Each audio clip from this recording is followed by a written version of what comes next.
Здравейте, хора! И аз спасих Friday Night Funkin' 2. Може би се питате как аз съм спасил това нещо.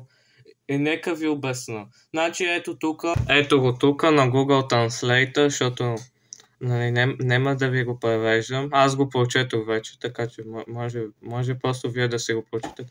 Вчера гледах профила му, той, който е публикувал мода, и му написах тук завърни Friday Night Funkin' 2, иначе ще съм тъжен.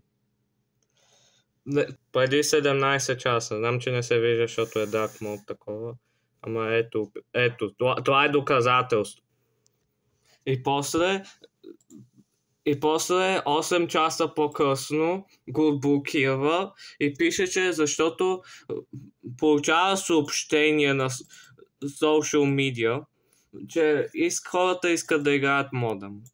Извинявай, братленце, ама нямаш social media тук линкната. Така че не мисля, че има друг начин някой човек да говори с тебе, ако не е през профила ти в Game Banana. Така че мога официално да кажа, че аз завърнах мода, който ми е любим. И съм щастлив за това, защото виж го този бойфренд, изглежда готин.